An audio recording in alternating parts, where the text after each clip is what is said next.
ada yang mau berani debat dengan saya, ya hanya memang si muka tebal inilah yang berani mau debat dengan saya nih. Nggak apa-apa lah. Si Nandar udah muka tebal ya, si Faruk ya, nggak apa-apa lah. Faruk ya sasaran selanjutnya lah, selain Nandar lah, nggak apa-apa lah. Oke teman-teman, kita lagi berdiskusi tentang fakta penyaliban Yesus, fakta Yesus dan Isa. Ya, kalau fakta Yesus dan Isa berarti kita membahas secara indikator-indikatornya. Ya, tentang keberadaan Isa, tentang keberadaan Yesus. Ya, jangan panik Faruk, belum apa-apa udah mulai panik. Ya. Jadi ini bicara tentang fakta antara Yesus dengan Isa, ya, yang menyatakan bahwa Isa pernah ada, Yesus pernah ada berdasarkan historikalnya masing-masing. Ya, saya harap Faruk akademis bisa menunjukkan datanya. Ya, kalau saya mengambil data di dalam Alkitab sudah jelas ada. Ya. Begitulah si Faruk kalau mengambil data tentang Isa di dalam Al-Quran sudah pasti ada, ya kan? Tetapi saya ingin menanyakan fakta yang lebih detail, fakta yang lebih jelas, ya, tentang siapakah Isa Al-Masih ini. Ya, Isa Al-Masihmu ini di mana? Eksis di abad keberapa? Ya, jangan sampai gak salah toh kita mencurigai praduga tak bersalah, ya kan? Ya, saya tanyakan, Isa Al-Masih ini pernah ada nggak? Buktinya apa? Kalau Isa Al-Masihmu pernah ada, ini kita baru membahas satu tokoh saja tentang Isa Al-Masih. Kita belum bahas tokoh-tokoh yang lain. Ya, kalau memang Isa Al-Masihmu itu ada, tentunya kamu harus menunjukkan data. Data yang objektif, bukan data subjektif. Ya, kalau data subjektif itu data primer. Kau ambil di Al-Quran bisa, saya ambil di Alkitab bisa, itu subjektif. Saya minta data yang objektif, bahwa Isamu itu benar-benar ada. Jangan sampai Isamu tidak pernah ada. Kalau kau tidak bisa menunjukkan fakta secara objektif tentang Isa Al-Masihmu, maka konsekuensinya adalah Isa Al-Masihmu nggak pernah ada. Ya, jadi debat nggak usah framing, tunjukkan datanya aja. Kalau Isa Al-Masih, sekarang saya tanya dulu, Isa Al-Masih dengan Yesus sama nggak menurutmu? Ya, kamu jawab tuh nanti. Menurutmu Isa Al-Masih dengan Yesus itu sama atau tidak? Kalau saya bilang beda, saya nggak mau menyamakan Yesus saya dengan Isa Al-Masihmu. Ya. Kalau Yesus saya berbeda dengan Isa Al-Masihmu, hendaklah kau menunjukkan data, menunjukkan fakta. Ya, kalau kau bilang sama, buktinya apa? Ya, tapi kalau kau bilang sama, berarti kau berbeda dengan Rifa dan lainnya. Ya, pandangan sesama Islam berbeda juga. Rifa nggak bilang sama tuh. Yesus dengan Isa dia nggak pernah mau menyamakan. Saya nggak tahu Faruk bilang sama atau beda nih. Kalau kau bilang sama, berarti kau konsili dulu sama Rifa. Ya, mufakat dulu kau sama Rifa. Yesus dengan Isa sama nggak? Nah, belum apa-apa udah tarik napas dia teman. Belum apa-apa udah tarik napas dia teman. Belum apa-apa. Ya, kalau memang Isa Al-Masih bukan tokoh fiktif, silakan tunjukkan. Saya nggak minta data-data yang lain, saya minta data objektif, bukan data primer. Ya, data objektif. Ngerti toh? Objektif itu apa? Jangan sampai nggak ngerti objektif itu apa. Ya. Ya, gak usah panik. Belum apa-apa. Jangan gitulah Faruk. Belum apa-apa gak panik. Saya bisa menunjukkan. Ini saya masih prolog. Saya belum menunjukkan. Saya mengerti mana itu prolog, mana itu bicara pembukaan latar belakang seperti apa. Saya belum masuk ke isi. Ya, saya akan tunjukkan isinya. Saya akan tunjukkan buktinya setelah ini. Ya, silakan Anda juga prolog. Silakan Anda prolog. Ya, sampaikan fakta, sampaikan data. Ya, jangan data primer, karena saya tidak akan terima data primermu di dalam Al-Quran, saya tidak akan terima. Ya, saya tidak akan terima data primermu yang ada dalam Al-Quran. Karena apa? Kalau kita bahas Al-Quran dikit-dikit penistaan. Ya, jadi data objektif yang kredibel, bukan data abal-abal ya. Silakan Faruk, saya harap kamu mengerti arah dan latar belakang pembicaraan saya.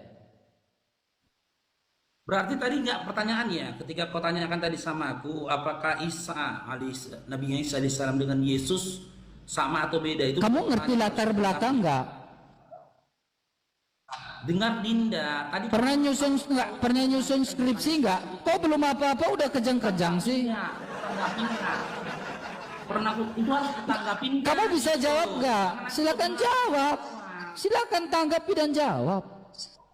Oke, udah siap. Kok belum apa-apa udah kejang-kejang sih, Faruk?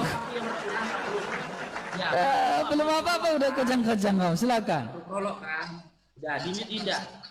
Dimit Dinda. Oke, assalamualaikum warahmatullahi wabarakatuh. Ya, Allahumma salam buat semuanya. Allahumma shalli ala Muhammad wa ali Muhammad. Kalian saksikan nih, hari ini Bunyak bikin sharekan.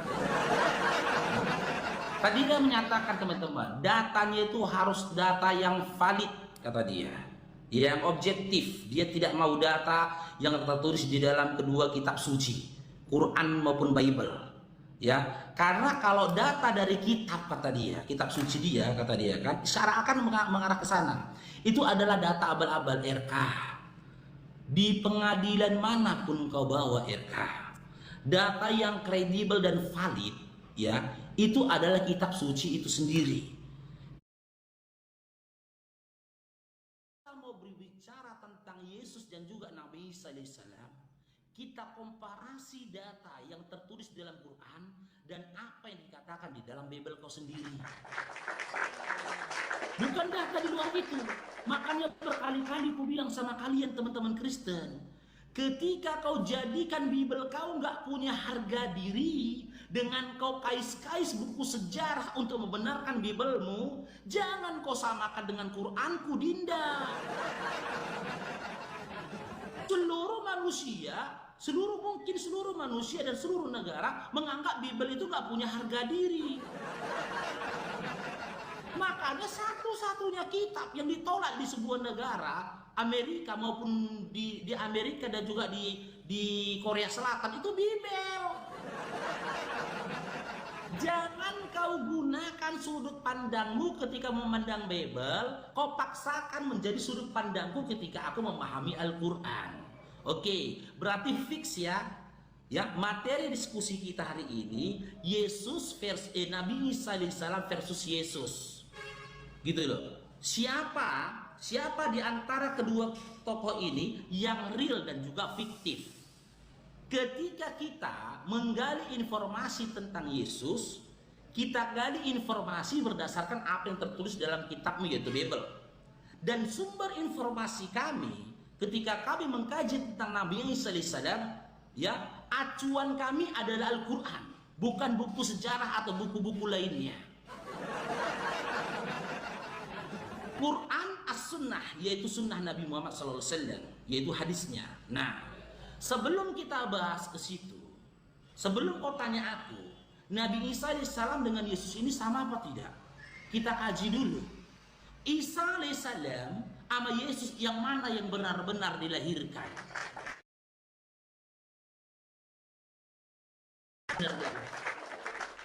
Aku mulai dari Nabi Isa alaihissalam dulu, ya. Sebelum kita mengkaji kelahiran dari Nabi Isa alaihissalam, kita kaji dulu fitnah yang diterima ibunya, di mana ibunya ini hamil tanpa seorang suami. Dan kisah itu tertulis dalam surah Maryam. Nah, bagaimana seorang Maryam bebas dari hukum rajam Yahudi pada saat itu, sementara dia hidup di tengah-tengah Yahudi dan di bawah hukum Yahudi. Al-Quran menjelaskan secara detail, dimulai dari surah Maryam ayat 16 sampai ayat 34, di mana ketika dia mengetahui kehamilannya, dia pergi ke tempat yang jauh. Itu penyebab pertama dia selamat dari hukum rajam. Yang kedua, ya, mukjizat yang dilakukan Nabi Isa alaihissalam ketika masih dalam buaya. Ketika Maryam kembali ke kampung halamannya, Isa ibnu Maryam berbicara pada masa itu, tertulis dalam Al-Qur'an surah Maryam ayat 30 sampai 34. Qala inni abadullah, ini yang ataka. Qala inni abadullahi atani alkitab wa ja'alani nabiyya. Aku ini adalah seorang nabi. Kepadaku akan diturunkan kitab, itu Injil. Dan aku akan diberkahi dimanapun aku tinggal. Sekarang aku tanya RK, jika memang Yesus pernah dilahirkan, sampaikan kepada kami bagaimana Maria, ibunya Yesus, bebas dari hukum rajam Yahudi.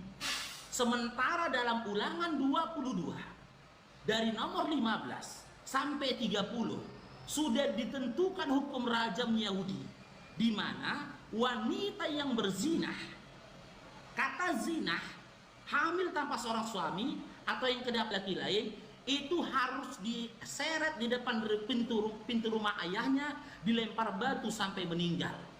Jika memang Maria pada saat itu hamil, benar-benar hamil tanpa seorang suami, seharusnya dia sudah dirajam, dilempar batu sampai meninggal depan rumah ayahnya. Jika itu benar-benar terjadi, seharusnya Yesus nggak pernah dilahirkan. Jawab RK ya. Bagaimana Maria ya yang hamil tanpa seorang suami, hidup di tengah-tengah Yahudi, di bawah hukum Yahudi, bebas dari hukum rajamnya Yahudi. Silakan, keras sekali ini. Bahkan dosen kau pun tidak akan bisa menjawab ini. Silakan. Mantap. Mantap. Oke, giliran saya ya. Silakan, Faruk pencet. Faruk, ya.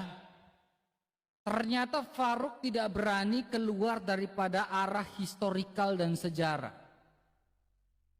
Ya. Faruk tidak berani keluar dari arah historikal dan sejarah. Kenapa saya bilang Faruk tidak berani? Karena memang historikal tentang Isa Al-Masih nggak ada. Benar gak Faruk? Ada nggak catatan historikal tentang Isa Al-Masih?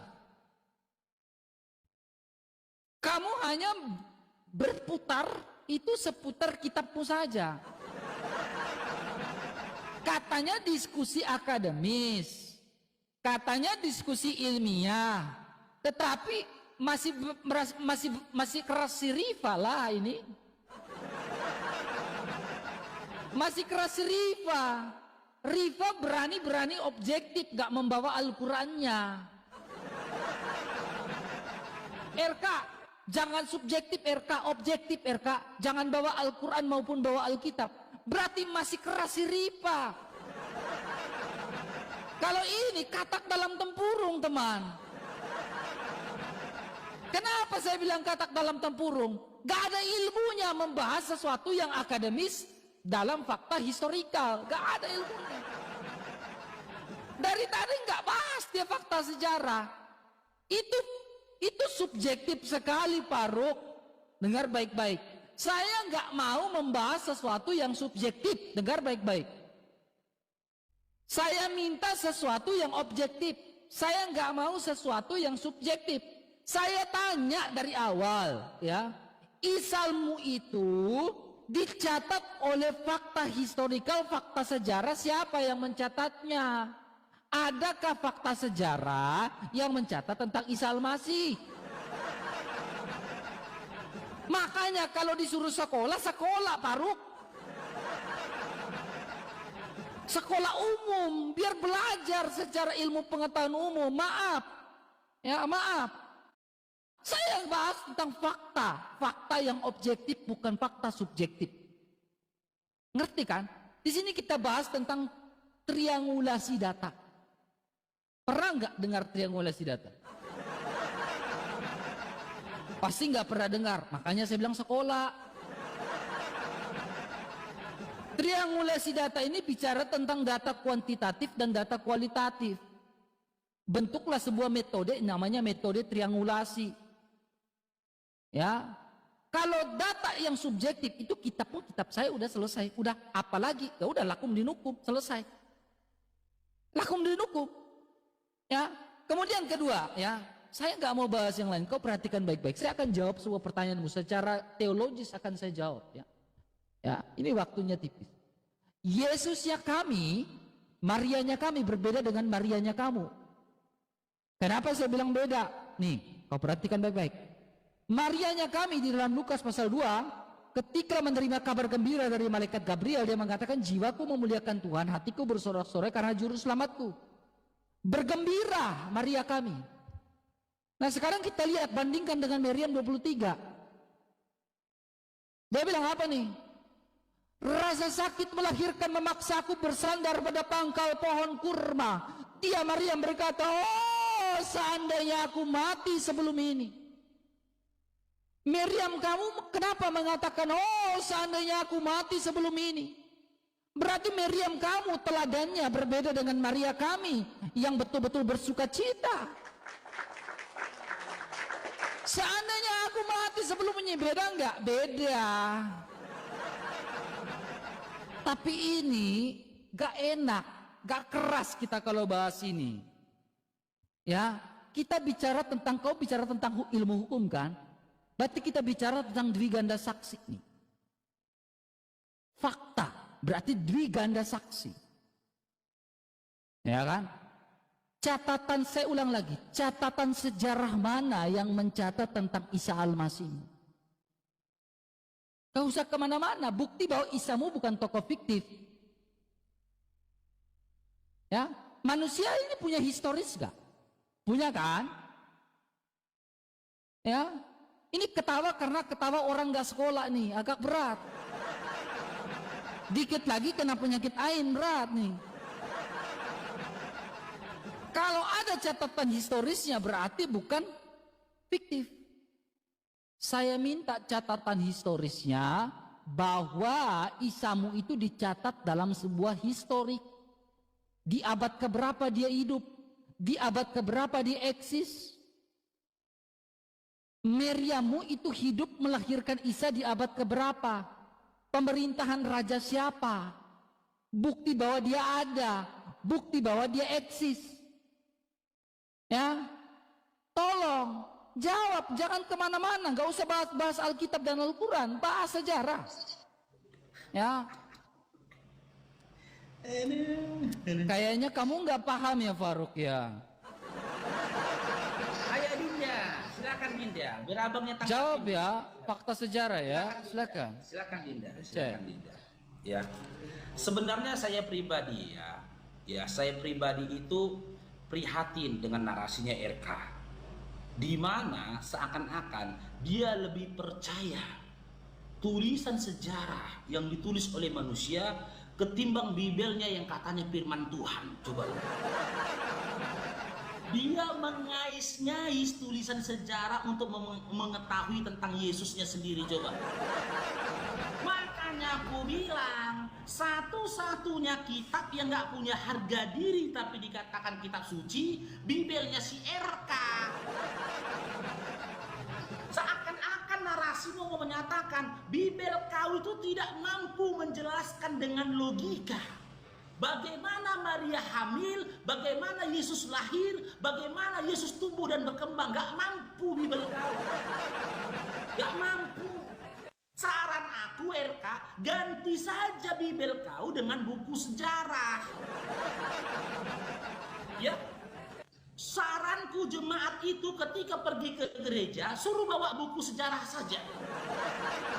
Buku sejarah yang dituliskan oleh Paltunus Paltulnit bahwasanya Yesus itu begini begitu. Pakai akal kau Dinda. Sumber kredibel itu kitab suci. Kalau kau akui Bibel kau bukan kitab suci, selesai kita. Tak pantas Quran yang kitab suci didampingi atau dikomparasi dengan kitab yang bukan kitab suci. Sampai kapanpun, bahkan sampai mati pun, aku akan tetap pada pendirianku. Ketika kami mau mencari tahu tentang Isa ibnu Maryam, sumber kredibelnya itu Al-Quran. Buku sejarah itu kutolak, kuinjak-injak di buku sejarah berketahu, kuinjak-injak. Karena itu tulisan manusia, sudah tulisannya manusia, narasi dari manusia, dan bisa jadi penulisan yang disampaikan berdasarkan suka atau tidak sukanya terhadap tokoh yang diceritakannya. Gitu loh. Terus kau bercerita mau komparasi apa yang dikatakan Bible kau di dalam kitab Lukas 2, apa yang dikatakan Al-Quran ketika Maryam itu melahirkan. Yang masuk logika itu melahirkannya Maryam. Ketika dia berkata, aduhai, alangkah baiknya aku mati sebelum merasakan ini. Aku menjadi orang yang ditinggalkan. Karena apa? Itu manusiawi RK. Itu selaras dengan logika. Karena apa? Sampai detik ini, aku belum menemukan satu perempuan pun ketika melahirkan, ya, dia malah berkata begini, aduhai enak sekali. Puji-pujian senandung atas Tuhan. Itu logika yang disampaikan Al-Quran, logika. Di mana Maria merasakan sakit, sementara kisah tentang Maria di Bibel kau lawak-lawak. Gak ada, coba yang perempuan tepin di bawah. Pernah gak ada perempuan yang melahirkan? Enak, oi. Tuhai firman Tuhan, puji-pujian menyertainya. Ahai, gak ada. Itulah yang menjadi alasan aku semakin kuat dalam iman dan Islamku, karena apa yang disampaikan oleh Al-Quran selaras dengan akal. Karena memang hakikat manusia seperti itu. Ketika dia merasakan sakit, dia akan merintih dan sedikit bersungut-sungut atas dirinya. Baru satu match, teman-teman. Si RK ini sudah teberak. Bible dia tidak akan bisa menjelaskan bagaimana Maria ya bisa lolos dari hukum rajam Yahudi. Sementara biar kau tahu, dia hamil tanpa seorang suami. Oh, dia dinikahi sama Yusuf. Baca dalam Ulangan 22 nomor 28 sampai 29. Wanita hamil yang boleh dinikahi kalau laki-laki itu mengaku telah memperkosanya. Wanita hamil tidak boleh dinikahi kecuali laki-laki itu mengaku telah memperkosa si perempuan itu. Maka dalam Ulangan 22 nomor 28 sampai 29 wajib untuk dia menikahinya dan tidak boleh menceraikannya. Aku sudah jelaskan kepada kamu bagaimana Maryam ya bebas dari hukum rajam Yahudi hingga mampu melahirkan Nabi Isa di Israel. Sekarang kau jawab Dinda, ya. Jangan kau jijik baca Bibel, tolong. Jangan kau kayak si Oki, bom-bom yang lainnya. Kalau disuruh baca Bibel, jijik. Lebih suka baca buku sejarah, jijik. Beri penjelasan berdasarkan Bibelmu. Bagaimana Maria bebas dari hukum rajam Yahudi, sementara dia hidup di tengah-tengah Yahudi dan hidup di bawah hukumnya Yahudi. Silakan. Oke, gampang. Jadi nggak ada data historisnya, Faruk? RK tidak bisa menjelaskan Yesus dari Bibelnya.